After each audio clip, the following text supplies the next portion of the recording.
¿A poco no el té con manzanilla se lleva con todo? Te invito a uno en este espacio seguro donde platicaremos del infierno que se vive alrededor de los trastornos de la conducta alimenticia y lo más importante, hablaremos de cómo caminar hacia la recuperación total desde un lugar de compasión, aceptación y amor propio. Soy Carla Manzanilla, coach para la libertad de los TCA y alimentación desordenada, así como sobreviviente recuperada de anorexia, bulimia, ejercicio compulsivo, ortorexia por más de 25 años. Te invito a que le demos un sorbito a nuestro té sin olvidar que nada de lo que se diga aquí sustituye un tratamiento profesional o médico. Así que si hay temas que te puedan poner en riesgo, evítalos y cuida de ti. Sin más que decir, escuchemos el episodio.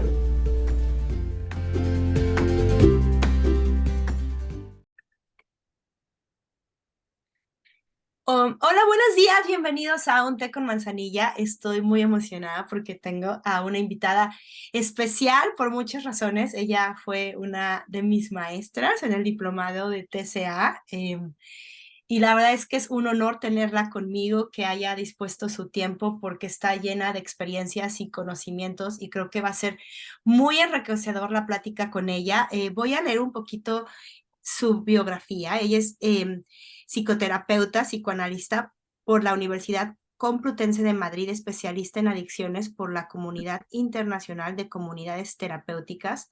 Ha hecho diversos seminarios de adolescencia y trastornos de la conducta alimentaria. Fue coordinadora del Centro de Rehabilitación de Adicciones de Niños y Adolescentes. Cuenta con más de 14 años de experiencia en atención clínica individual, grupal y docencia en trastornos de la conducta alimentaria, depresión, conductas autodestructivas, intervención en crisis. Docente de nivel maestría, licenciatura y diplomados. Más de 8 años con experiencia en el área de nutrición y psicología. ¿Ven? O sea, estamos de gana porque, híjole, qué increíble experiencia y qué enriquecedor va a ser platicar contigo, Laura. Laila, perdón. No te Bienvenida preocupes. a nuestro programa hoy. Muchas gracias, Carla. Me encanta el nombre, té con manzanilla. Me encantó. Me faltó tenerlo listo por aquí. No, de verdad, un honor que me hayas considerado para tu podcast. Creo que es importante sumar todas las voces posibles para hacer conciencia y prevención de este tema tan importante. Claro que sí. ¿Sabes qué? Digo, a quien no te haya escuchado, que seguramente mucha gente en México ya te ha escuchado, ojalá. em, Ojalá. Ojalá que sí, porque tienes, bueno, yo que ya tomé clases contigo y que he tenido la posibilidad de platicar en varias ocasiones durante la clase sobre estos temas, tus puntos de vista y tu experiencia, no solo en trastornos de la conducta alimenticia, sino en adicciones, hace que sea muy amplio y vasto lo que nos puedas compartir o lo que me has compartido, y sobre todo esta parte que siempre haces mucha puntualidad y que me parece muy importante, es sumar todas las voces, todas las profesiones para lograr pues la recuperación de todas las personas que tienen un trastorno de la conducta alimenticia. Y justo por ahí me gustaría empezar porque he tenido varios programas, pero nunca he visto como he llegado al punto de qué es un trastorno de la conducta alimenticia y quién mejor que tú nos los puede explicar. Ok, ok. Pues mira, el trastorno de la conducta alimentaria es una enfermedad que a mí me gusta plantearla de la siguiente manera. Es una enfermedad que empieza a nivel pensamiento y emoción. Sí, es una enfermedad que va alterando nuestra forma de percibir y relacionarnos con nuestro cuerpo y con nuestra comida, aunque no tiene que ver con cuerpo y comida, ahorita la vamos a ver, pero empieza de esta forma, y esta alteración a nivel cognitivo y emocional nos va a llevar a relacionarnos, a tener una conducta que nos va a llevar a enfermar en cuerpo. ¿Sí? Entonces, es una enfermedad compleja que va alterando toda la parte de nuestro ser, ¿no? Y que vamos a empezar a ver que viene desde raíces sociales y va a atravesar lo psíquico y lo físico, ¿no? Entonces, yo considero que es una enfermedad biopsicosocial, ¿sí? Que enferma nuestra salud mental y nuestra salud física. Ok. Oye, y ahora que dices, porque hay bueno, yo me he encontrado con mucha desinformación alrededor de los trastornos de la conducta alimenticia, desde aquello que antes se trataba como adicciones, que era que se veía, el trastorno de la conducta es como una adicción, como si fueran drogas, como si fuera esto, hasta la otra parte que va de, es que solo gente que se preocupa por su cuerpo y se obsesiona con su cuerpo, ¿no? Entonces, como muchas ideas erróneas a partir de ahí y de estos conceptos. Es que mucho tiempo, Carla, mucho tiempo así se vio. Yo me acuerdo cuando empecé el camino formativo en adicciones, de repente me tocaba como parte de mi formación hacer estancias en clínicas de rehabilitación de adicciones, en programas que eran como para profesionales, pero que tenías que vivir un tiempecito ahí.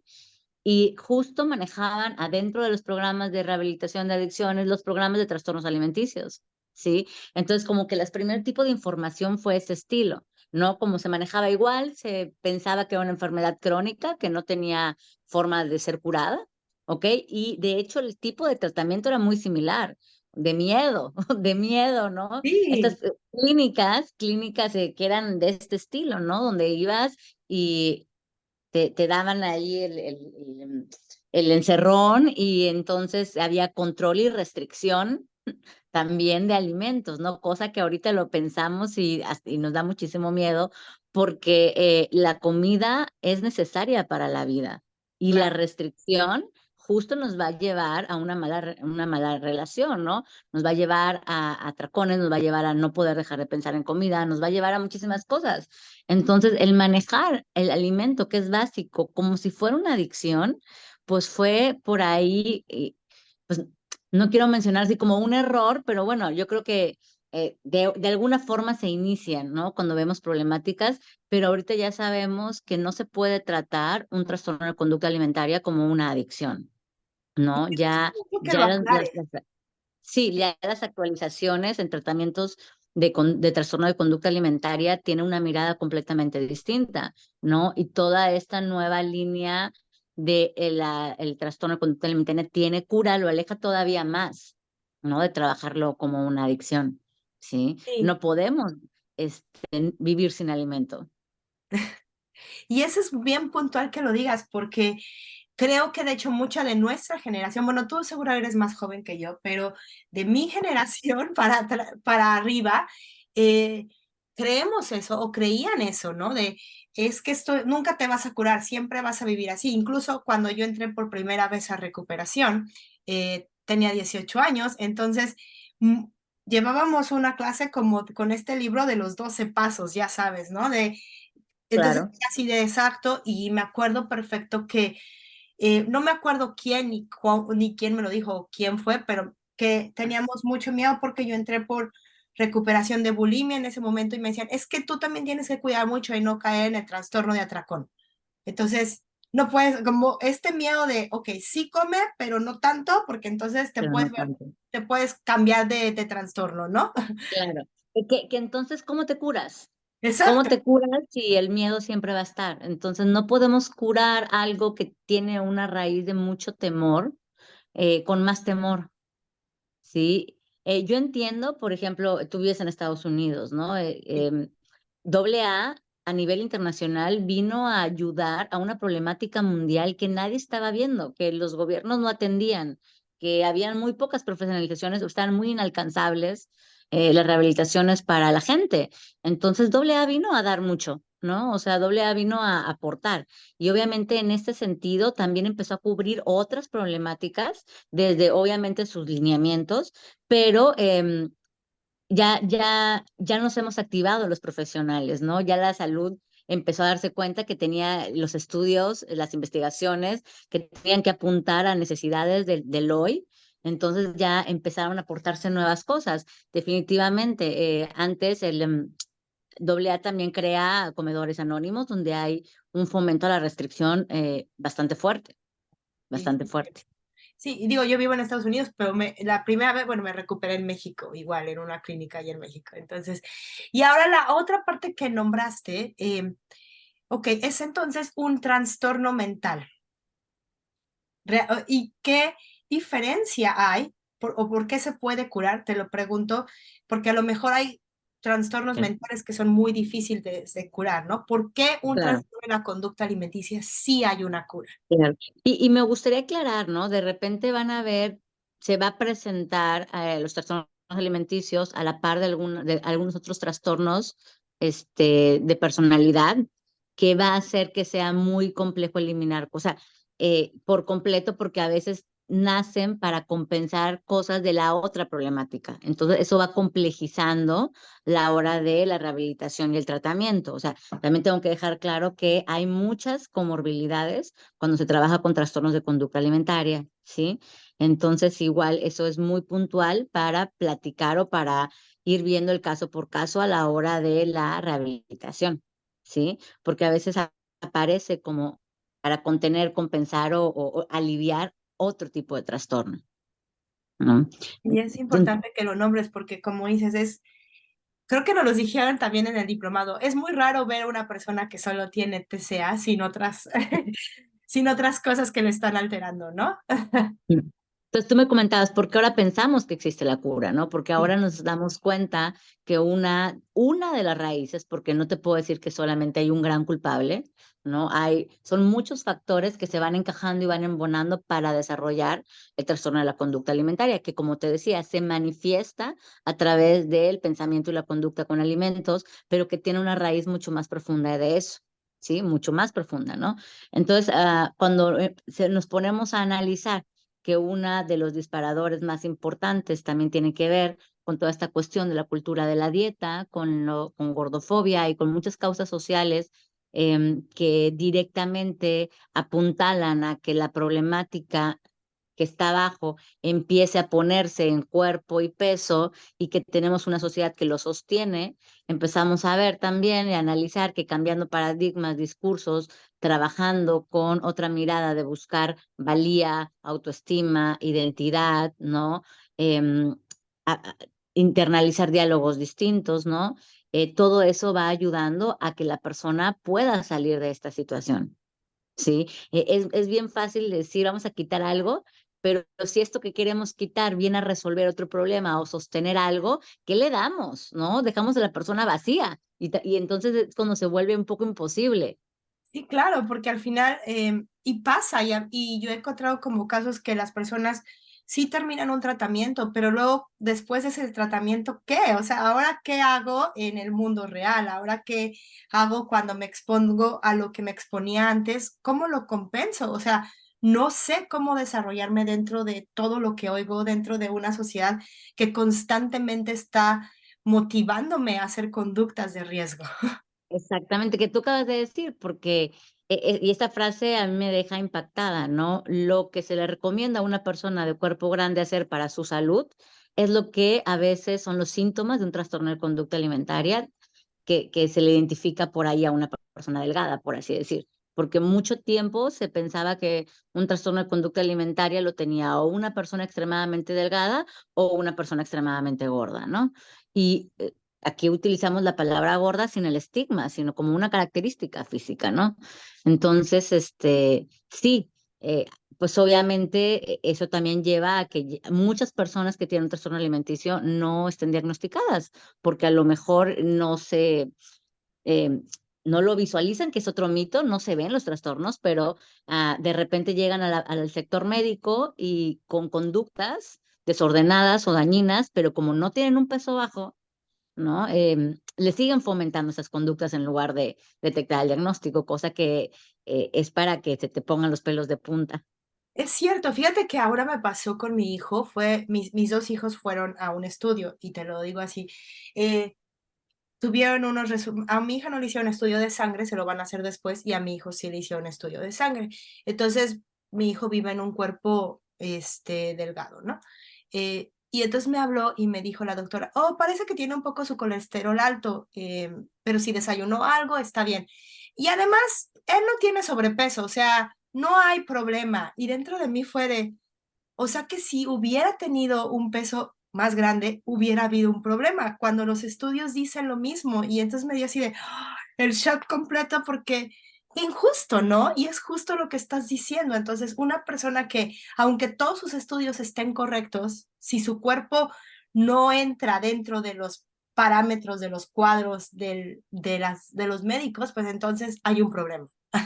Hay un problema. Entonces, obviamente, se puede hablar de una rehabilitación, de una rehabilitación completa en algunos trastornos de la conducta alimentaria, porque estamos hablando de que ya empezamos a mirar la salud en todas las tallas, que ya hay estudios científicos que sostienen salud en todas las tallas, que ya hay nutriólogas explorando e investigando una forma distinta de hacer nutrición y médicos comprometiéndose con la verdadera salud y tratando de salirse del sesgo de peso que atraviesa la medicina, ¿no? Entonces, si estamos hablando de que vamos a plantear un nuevo paradigma con respecto a la salud y al peso, pues eso posibilita que ahorita podamos estar hablando de una recuperación completa y no una cuasi recuperación, como le llaman algunas autoras, como por Claro. ejemplo Miriam Sánchez, que yo la admiro un montón. Ella tiene libros padrísimos que hablan de si se recupera un TCA, todos los componentes que esto conlleva. Oye, Laila, y tú hablaste ahorita del diagnóstico. Hay muchas personas que no están diagnosticadas, que viven en un trastorno de la conducta alimenticia tal vez por años y que justo o por su peso o porque no se les ha tomado en cuenta o porque ellas mismas lo han escondido durante muchos años. Ujú. Mi pregunta es hacia, ¿no tienes que estar diagnosticada para tener un trastorno de la conducta alimenticia? Exacto. Exactamente, mira, el manual diagnóstico, el DSM-5, que es como ahorita el más actualizado, la verdad es que yo lo mido como una forma de un lenguaje de salud internacional, ¿no? Es como, tenemos este diagnóstico y entre profesionales, pues sabemos que así nos vamos a comunicar, pero también sabemos que de repente van a haber manifestaciones clínicas que a lo mejor no cubren criterios, que claro, muy inteligentemente ahí lo tienen como el no especificado, por ejemplo, Claro. ¿no? Eh, pero como tú dices, no tienes que pasar por el diagnóstico exacto para estar sufriendo un trastorno de conducta alimentaria, ¿no? O una relación alterada con tu cuerpo o un episodio de dismorfia corporal. Sí, y encuentro muchísimas personas, y seguramente tú también, que van por la vida y te dicen: "Oh, es que yo hago esto y lo otro y aquello, pero yo no tengo un trastorno de la conducta alimenticia", ¿no? Así de, jamás me han Así dicho, es, yo no, pero hago esto y esto y esto y esto. Entonces, como dentro de ti es que eso ya es una conducta alterada.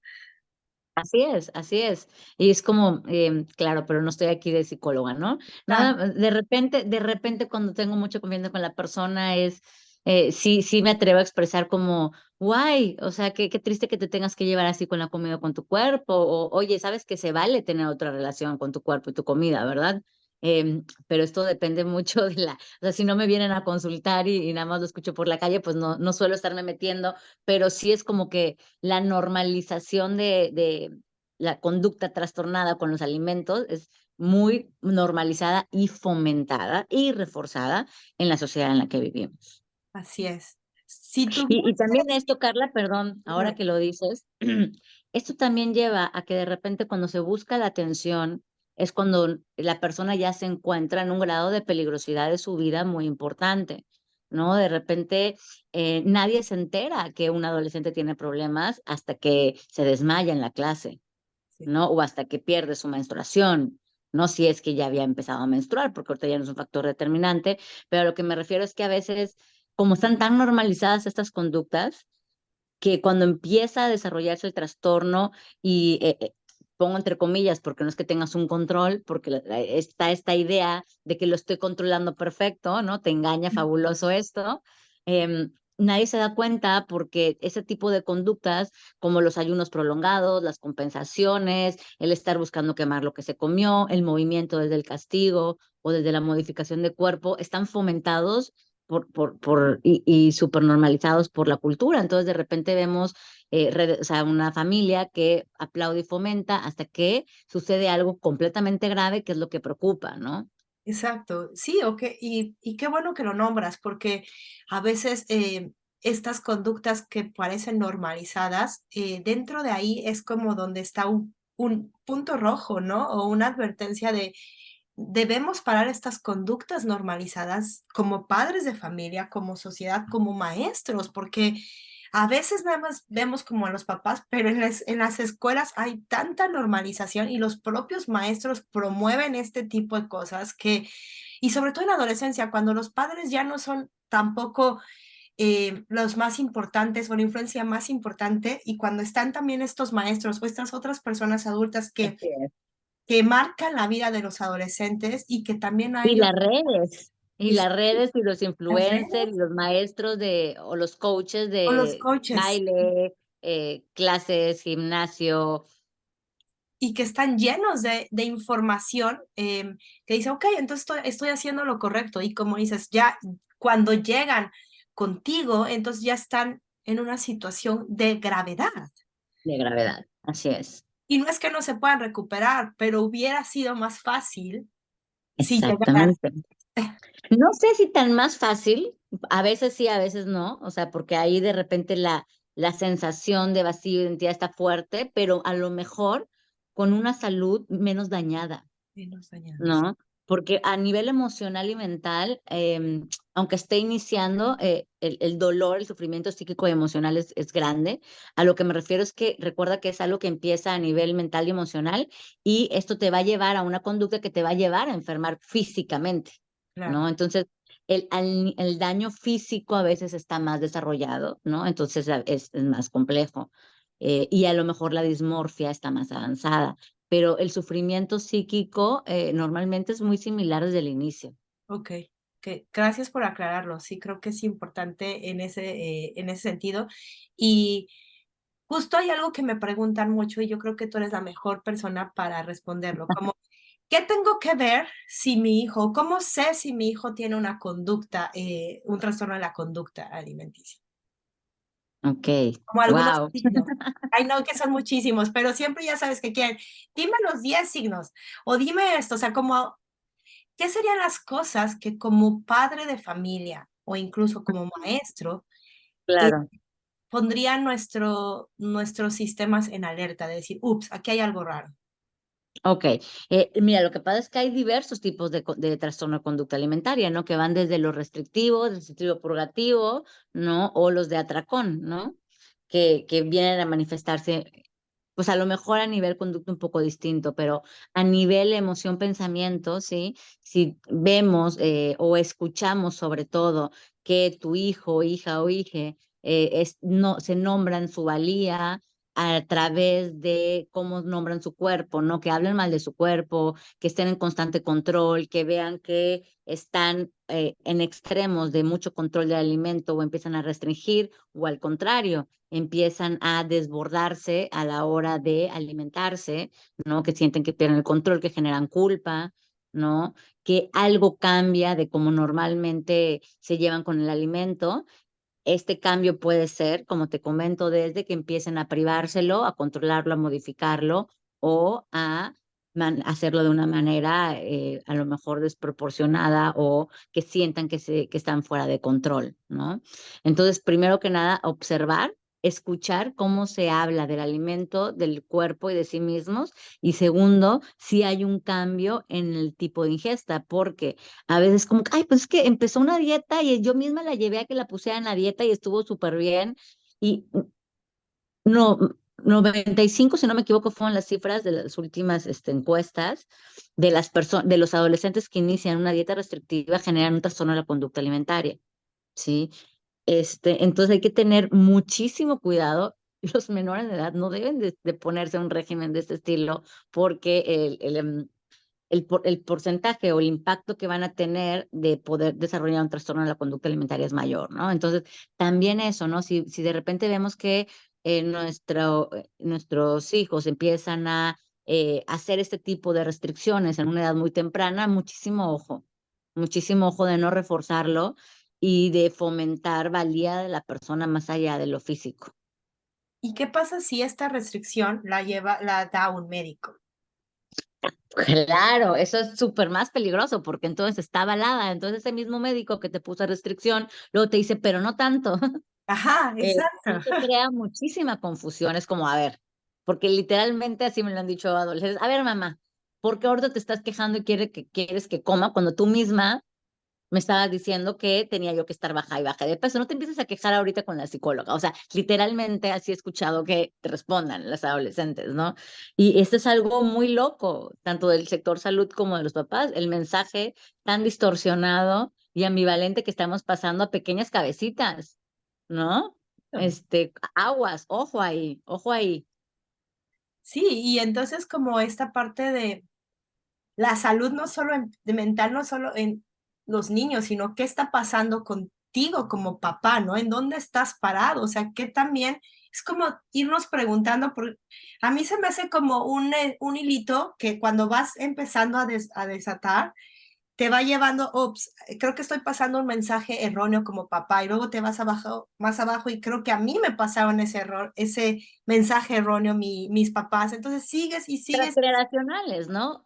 Sí, Esta cuestión de no es casualidad que hoy en día haya aumentado en México un 300% los casos de trastorno de conducta alimentaria, ¿no? Porque el factor generacional, familiar y social es muy importante, porque si tú consideras que tu valía va a radicar en el tamaño de tu cuerpo, a la hora de empezar a formar identidad, a la hora de querer pasar una adolescencia donde los pares son importantes, donde la mirada del otro es importante, y te están vendiendo que la felicidad, la identidad y la valía va a radicar en eso, pues ahí la focas, ¿no? Y esto te puede, o sea, es de los pilares de lo que va desencadenando un trastorno. Y si en casa se fomenta y una misma habla mal de su cuerpo o habla mal de otros cuerpos, entonces para esta personita no va a haber nada más peligroso en esta vida que tener un cuerpo grande, claro. ¿no? Entonces, se dejan la vida ahí para no llegar a hacer esto de lo que tanto miedo tienen y le huyen, ¿no? Este discurso gordofóbico tan internalizado que tenemos. Sí, no sé si has oído esta frase de que mientras no hagamos seguro ser gordos, va a seguir habiendo trastornos de la conducta alimenticia. Y me parece Exactamente. acertadísimo porque, o sea, hoy en día te puedo decir, ¿quién quiere ser gordo en este mundo gordofóbico? Nadie, o sea, Nadie, nadie, porque da nadie. miedo. Es un miedo. Y la importancia de la diversidad corporal, Carla, o sea, en un mundo tan globalizado, donde ahorita, hoy en día, los adolescentes están escuchando K-pop y estamos viendo figuras asiáticas con una biología que te vienen desde una delgadez muy puntual de su cultura, y de repente nos vemos en Latinoamérica, donde los cuerpos son completamente distintos. Hay un impacto, ¿no? En esta fantasía de tener un cuerpo que no corresponde ni siquiera a tu cultura, ¿no? Y esta venta de productos y dietas que te dicen que sí puedes, aunque eso te cueste tu salud mental, física y emocional, pues obviamente estamos en una sociedad que nos está enfermando mucho de TCAs. Sí, es muy triste y es alarmante. Pero aquí mi pregunta es, ¿cuándo buscar ayuda? O sea, ¿cuándo los papás tendrían que buscar ayuda si es que son los papás? ¿O cuándo una persona, si es adulta ya, tendría que ir a buscar ayuda? Cuando se den cuenta, o sea, en el momento que internalicen, vean o se posibiliten ver que hay algo, adelante, ¿no? No, no hay que esperar. En el momento, aunque, oye, pero nada más lleva un mes así, y el DSM-5 dice que a partir de 3, no, no, no importa. O sea, es como, lo vamos a tomar en cuenta. No, no vamos, no, no pasa nada, que siga haciendo dieta y hasta que ya estén los 3 meses, ya le tomamos importancia. No, para nada. Sí hay que, desde que alguien, uno mismo o alguien crea que hay un malestar que debe ser mirado y acompañado por profesionales, vas, ¿no? Es el momento. Qué mejor que digan, mira, es una etapa, vamos a trabajarla y reforzar su identidad, su autoestima, bla, bla, ¿no? Si es eso, qué bueno, ¿no? A esperar, esperar, esperar y que sea algo, pues obviamente, mucho más ya cuajado, establecido y elaborado para trabajar, ¿no? Porque mientras más crecemos, la identidad más se va formando, y mientras más tiempo pase la identidad formándose a través de un falso yo de TCA o basado tu valía en imagen y peso, pues obviamente más complejo van a ir haciendo pues las intervenciones. Y en realidad nunca se está, o sea, en la mente de las personas que tenemos un trastorno en la conducta alimenticia o que lo tuvimos, nunca se está lo suficiente enferma. O sea, siempre se puede estar más enferma, ¿no? Así es. Y te Así es, pones como metas absurdas. todavía me sirve. Sí, porque aquí hay algo que igual es muy complejo de entender, Carla, pero creo que igual nos puedes ayudar a explicarlo. La enfermedad en un momento sirve a la persona. Yo de repente le platico con las chicas, de repente te estás ahogando y te llega una balsa y te ayuda en su momento. ¿no? Entonces, y luego esta balsa te va adentrando al mar y te va poniendo cada vez más en peligro y te aleja más de la orilla, pero es la balsa con la que flotas, ¿no? Entonces, a veces es muy difícil soltar esa balsa porque en su momento te ayudó, ¿no? De repente el TCA empieza a desarrollarse como una forma, como un mecanismo de apoyo para alguien que le está pasando mal en otros aspectos o que no sabe más a dónde ir o cómo expresar su dolor o cómo buscar su valía o cómo sostener ansiedad desbordada, ¿no? Entonces viene el TCA y ayuda en algún momento en algo. Sí, y luego no se quiere soltar porque no se conoce algo distinto. Entonces, esto que tú dices, sí, el hacer consciente, a lo mejor ya estás adulto, y soltar y decidir, quiero trabajar mi TCA, pero quiero, pero no quiero, pero no sé, tiene una lógica interna. Es que soy, qué tonta soy, ya sé que me hace daño, pero no puedo soltarlo. No, no eres tonta, hay una lógica inconsciente interna que Claro. hace que que dé mucho temor soltar la enfermedad, ¿no? Y eso los profesionales lo tenemos que comprender, ¿no? Porque no se vale andar regañando nada más así. No, y como dices, podemos leer un millón de cosas, saber todo, o sea, saber todas las consecuencias, es más, saberte el manual de todos los trastornos de la conducta alimenticia y aún así, no. ¿Por qué? Porque te ayuda, o sea, de cierta manera, y más si tienes tantos años en un TCA, tu personalidad está basado en eso. Entonces es como si te quitan el trastorno de la conducta alimenticia, es como, ¿quién vas a ser ahora? ¿Qué sigue? Exactamente, ¿qué sigue? ¿Qué hacer? ¿Cómo resuelvo mis crisis? ¿Y Exacto. ahora qué como? ¿Y ahora qué miedo? ¿Y quién voy a ser?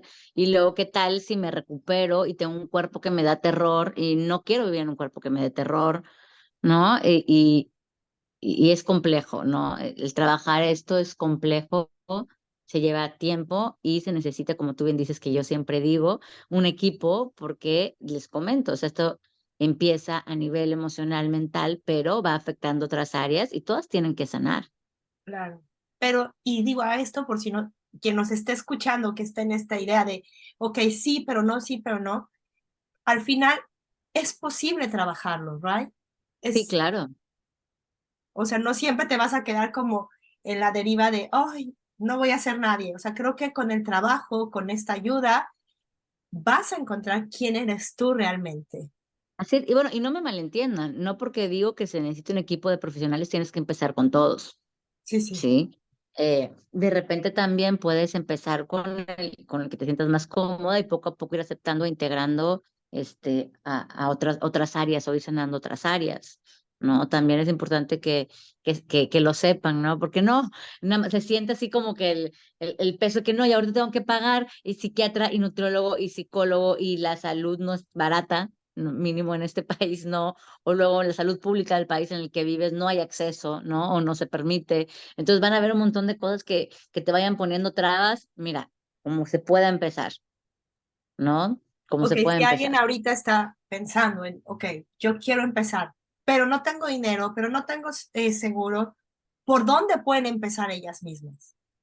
Mira, que hay grupos de autoayuda, no o sea, de personas que han pasado por procesos, que de repente tienen grupos, no sé, como FAIR, de Food Freedom, que tiene algunos grupos de cómo empezar a sanar o qué pasa cuando empiezo a incrementar peso, cómo ir perdiendo el miedo a ganar peso en mi rehabilitación, foros de escucha, a lo mejor también tu salud no te cubre el especialista, pero con alguna psicóloga que empieza a trabajar sanación emocional o cuestiones colaterales al trastorno, ¿sí? Todo eso te puede ir ayudando, empezar a escuchar estos podcasts, ¿no? Empezar a contactar con todas estas cuestiones, a lo mejor por allá algún libro de cómo identificar emociones y darles otra salida, ¿no? Podemos empezar con la escucha, ¿no? Con la sensibilización.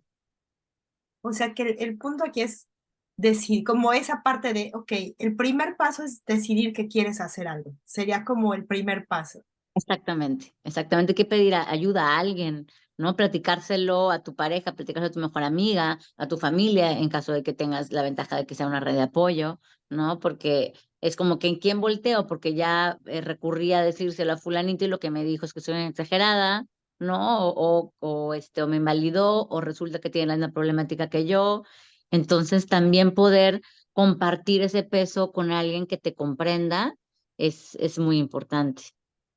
Claro, y que no se sientan con las manos atadas a veces porque sí quieren recuperarse, pero no encuentran los recursos, tanto financieros como a lo mejor de este apoyo en la familia. Hay formas, o sea, el punto es, el primer paso es querer y en ese querer también va a haber días que vas a querer y vas a querer que no, pero si ya quisiste una vez, ve y Sí, hazlo. yo siempre digo, Y, mira, no les va a gustar mucho siempre venir, pero no importa, tú ven. O de sí, repente me dice, Aidilia, que es la nutrióloga, una de las nutriólogas con las que trabajo, oye, pero no quiero ir a la Nutri porque no le hice caso en nada. No importa, ya lo va a entender. Ve, el vínculo es importante, que vayas confiando en la persona que está enfrente es importante. Adelante, ¿no? Y sí me han llegado personas que han visto, que han escuchado un podcast o que siguen a alguien que dicen, es que he estado escuchando a esta persona y me di cuenta que tengo un trastorno de la conducta alimentaria, ¿no? Entonces, a lo mejor por sensibilizar y aceptar que uno necesita ayuda y que quiere vivir distinto, porque eh, a pesar de que en su momento ayuda, es como una neblina que cada vez va apacando más muchas áreas de tu vida, ¿no? Entonces, de repente me siento segura con mi TCA, pero no disfruto ya a mis amigos, no me siento bien físicamente, o no se me ha quitado mi sonrisa. Entonces, de repente, eh, encontrar las ventajas por las cuales pasar por un proceso de sanación, de rehabilitación, y aferrarnos a eso. a veces me preguntan, ¿y vale la pena? O sea, ¿vale la pena? Digo, yo puedo decir que lo viví, vale 1000% la pena. Eh, ¿Vale la pena el proceso en donde voy a acabar? Tú que Da has mucho visto a miedo ese tema. muchísimas personas recuperadas, ¿qué les puedes decir? Pues, o sea, ahí tú nos puedes dar el testimonio vivido, pero gracias al universo.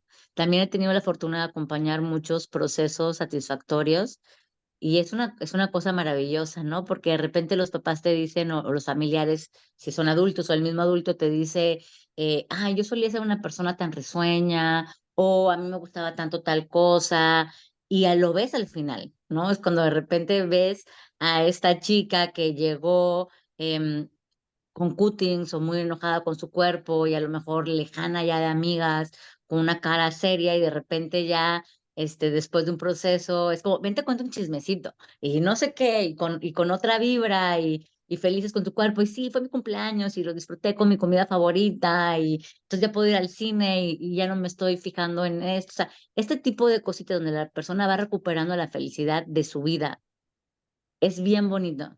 Sí, y obviamente acompañarlos en este proceso también es muy satisfactorio y en muchas veces también, a veces frustrante tanto para la persona como para nosotros, pero cuando las personas se logran apegar a un proceso a pesar de pasarlo a veces no tan padre en algunos momentos del proceso y verlo salir, claro que vale la pena.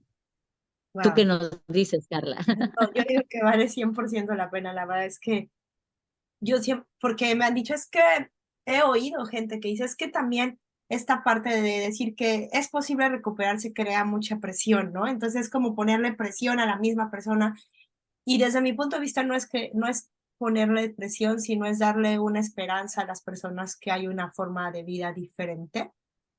Y Claro, porque aparte, Carla, cada proceso, aunque sea muy similar, al mismo tiempo es muy distinto y los claro, tiempos son muy distintos, ¿no? Entonces no es como tienes 28 días para recuperarte, ¿no? exacto, No va por allá. exacto. Y además es tan profundo, o sea, de repente te encuentras recuperada de, de tu trastorno de la conducta alimenticia, pero te das cuenta que tienes muchísimas otras áreas en donde tienes que sanar y en donde tienes que crecer. Y a lo mejor, desde mi punto de vista, es un proceso una vez que lo empiezas y si empiezas a ver las ganancias y la necesidad de crecer internamente, es un proceso que no termina en realidad, porque tú no terminas de construirte hasta que es el último día de tu Así es, vida, ¿no? así Entonces, es, a ¿no? mí me Y de repente emociona ir descubriendo, o sea, a pesar de que ya llevo, oh, mira, a mí me falta mucho trabajar en esta parte, me falta todavía trabajar en esta parte, y entonces cuando pienso que estoy ya lista, digo, oh, no, ya descubrí que tengo también aquí por aquí algo más. así es, ¿no? Porque somos seres dinámicos. La vida va cambiando, la vida va trayendo nuevos escenarios, nuevas cosas. nacimientos, pérdidas de todo tipo, momentos históricos distintos, momentos estresantes distintos. Entonces, pues sí, es un proceso dinámico, ¿no? Y, por ejemplo, para las personas que están en procesos, de repente también llega un momento bien peligroso que es la cuasi rehabilitación, donde a lo mejor recuperas mucha salud, pero falta tantito por ahí a nivel emocional o psíquico o a nivel cognitivo, todavía faltan algunas cositas que seguir trabajando, como tú dices, con el desarrollo de la autoestima, la valía, la personalidad, que de repente puede en un momento dado, ya estamos súper bien, ¿no? Y autoengañarnos y salir, pero mientras se mantenga eh, la obsesión o el control de comida, no estamos del otro lado completamente. Exacto, y mientras sigan como estas cosas, desde mi punto de vista, si te sigues escondiendo para hacer algo con respecto a tu cuerpo en la comida, ¿por qué te escondes? O sea, no hay nada que esconder, todo tiene que ser abierto. O sea, hablando en una persona recuperada, si vas y no comes, o sea, como una pequeña conducta que tú tengas que justificar, sería como, ¿por qué tienes que justificarlo, no? O sea, a donde Claro, no, quieras. y no es como forma de crítica, ¿no? Porque también es parte de la recuperación, el estar a la expectativa, porque tú no sabes que te estás o sea, de repente te das cuenta, pero no te lo haces a propósito, ¿no? Entonces, Claro, por eso todos tienen sus tiempos. A veces hay personas que tienen que pasar en darse cuenta de esto para seguirle poniendo ganas al proceso, porque es cansado, o sea, sí es como, psicóloga, ya estoy cansada. Yo pensé que ya estaba mejorando, pero de repente tuve esta crisis y ahora me dicen que tengo esto y estoy cansada. Y yo así, vamos, sí, sí estás cansada, pero que estás acompañada, vamos a seguirle, sí se puede brincar esto, ¿no? ya, Y a algunos les tomará más tiempo que otros porque no es una carrera. exacto.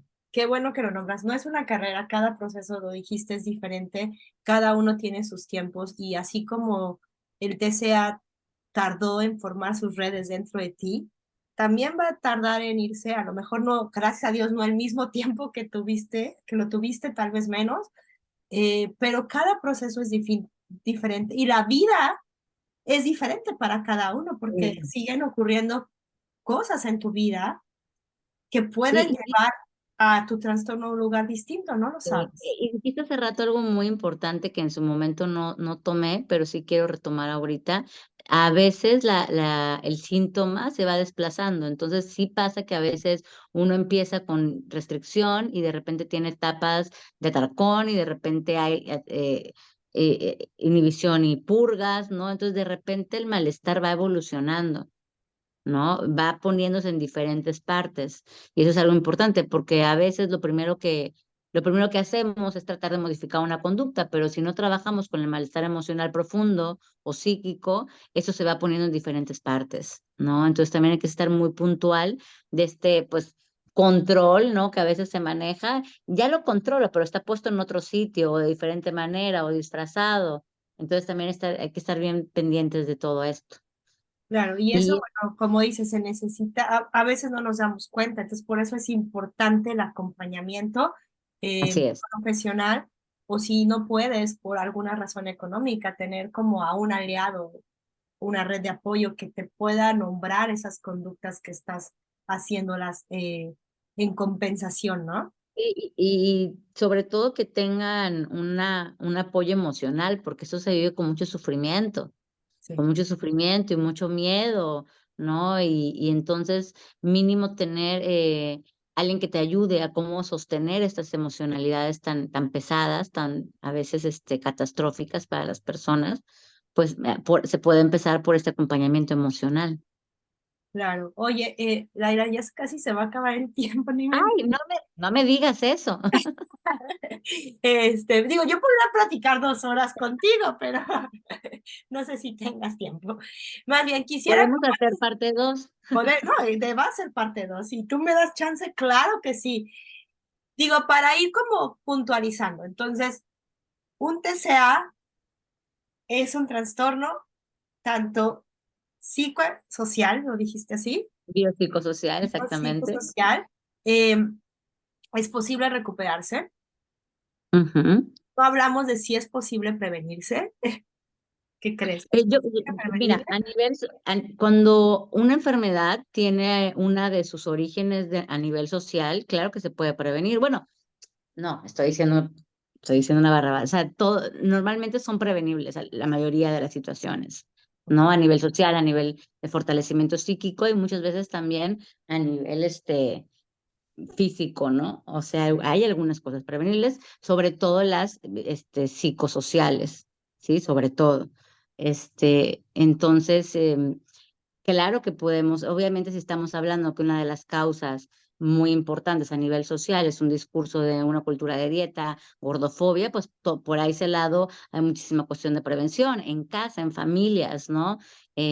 Aportar una mirada a nuestros miembros de valía más allá de cuánto pesen o de cómo se miren y que puedan también, pues obviamente fomentar discursos distintos dentro de casa, eso ayuda muchísimo a la prevención, ¿no? Claro. este, toda Entonces, esta cuestión apuntada a la prevención. entonces son prevenibles, te puedes recuperar. em, Digo, entonces no es como quisiera ir a este punto de, hay gente que ha decidido, y bueno, no sé si decidido sea la palabra correcta, pero que dijo, yo ya no tengo, para mí ya no hay solución, voy a vivir toda la vida con un trastorno en la conducta alimenticia. Y lo digo desde la compasión, porque no es para juzgarlos, ¿verdad? Es porque esta Así parte es. del PCA, lo que nombrabas hace rato, es su balsa y es lo único que conocen y es lo único que tienen seguro. Pero si es prevenible y si se puede recuperar, también o sea, es como este mensaje de no tienes que estar ahí toda tu vida. No tienes que estar ahí toda tu vida. No porque sea lo que conoces, es la única forma de vivir. Exacto, No, se vale vivir distinto, no importa la edad que tengas. ya. Y luego si lo has de notar. Hay familias que ya la mamá y la hija, entonces hay que, o sea, pienso que en este mensaje lo mismo de si tú eres la mamá y estás viendo a tu hija, las dos tienen la misma posibilidad, porque a veces la Y mamá derecho. quiere que la hija, ¿no? Entonces dice, ok, dejo que mi hija, pero entonces es como este vínculo no seguro tampoco. No, así es. Y fíjate que el mensaje para los papás, sobre todo los que están acompañando a la rehabilitación de alguien, su salud mental es básica para poder ser una red de apoyo en un factor de riesgo, ¿no? Es algo sumamente crucial porque obviamente el adulto que quiere ayudar, de repente se olvida de su persona como cuidador y entonces, por más, no logra poder trabajar para poder brindar una red segura. Entonces, sí hay no solamente un cuidador que tiene que cuidarse, sino aparte un cuidador con la enfermedad, pues más a mi favor va a ser importante su propia cura, su propio inicio de proceso para poder ayudar y apoyar a la otra persona de la mejor forma. Perfecto. Laira, si alguien te quiere contactar, digo, voy a poner tus datos aquí abajo, pero ¿dónde te pueden encontrar? ¿Dónde es la forma más fácil de contactarte? O sea, mándenme WhatsApp, no, las llamadas normalmente no contesto porque estoy en consulta o en clase y mi teléfono siempre está en silencio. Entonces, hasta a veces ya salí y no escucho, entonces, porque se me olvida quitarle el silencio, mi familia no está muy feliz con eso. Pero, manden un WhatsApp, mis redes están ahí, tampoco soy tan activa en redes, la verdad es que tengo por ahí esa falla, pero me encanta compartir material que muy bien hacen otros súper profesionales, eso sí hago, compartir, muchas cosas pero para contactar y a lo mejor un apoyo, una redirección o una valoración, sí, por mi WhatsApp es preferible. Muy bien, muchas gracias, Laila. ¿Algún último mensaje que quieras decir a las personas que nos están escuchando? Bueno, su valía no radica en su físico ni en su peso y es bien padre descubrir en dónde radica y a lo mejor solo por descubrir esto vale la pena iniciarse en este proceso. Mm, qué bonito. Gracias, gracias, Laila. Ya prometiste entrevista número 2. Oye, Carla, pero espera, no podemos terminar sin promocionar nuestro diplomado, que ya viene la segunda Claro, claro, generación. claro, claro, no, hombre. Yo soy testigo de la primera generación, Así entonces, es, gracias por confiar. no, no, gracias por abrirme las puertas. La verdad es que fue una experiencia padricísima, quien la pueda tomar, enriquecedora y muy profesional. Todo el equipo que acompaña el diplomado, pues no tiene, yo creo que todo. el profesionalismo, la disponibilidad, que eso a mí me parece muy importante porque puedes acceder no solo a información, sino a la persona como tal y abrirte en muchos aspectos y cambia mucho en mi caso que no tengo una educación de psicología, me ayudó muchísimo a entender procesos que no entendía de mí misma y de la propia enfermedad y también pues apoyar a las personas desde otra perspectiva, ¿no? Y en el acompañamiento. Entonces, quien lo esté dudando, no lo dude. La verdad es que creo que una Gracias, de las Carlos. mejores cosas que pueden hacer para invertir en su crecimiento como profesionales es inscribirse al diplomado. Pues muchas gracias. Igual te voy a mandar toda la info y también me pueden contactar directo también si están interesados en llevar la formación. Claro que sí. Gracias, Gracias por Daniela. invitarme. Me encanta tu espacio, me encantó Té con Manzanilla y espero estar aquí de nuevo. La siguiente con un té. Ya sé, te lo voy a invitar, te lo voy a mandar Prometido, hasta prometido. Mérida. Muchas gracias. Gracias a Muchas todos por gracias, Carla. escucharnos el día de hoy. Nos vemos en el siguiente episodio. Bye. Hasta luego, gracias.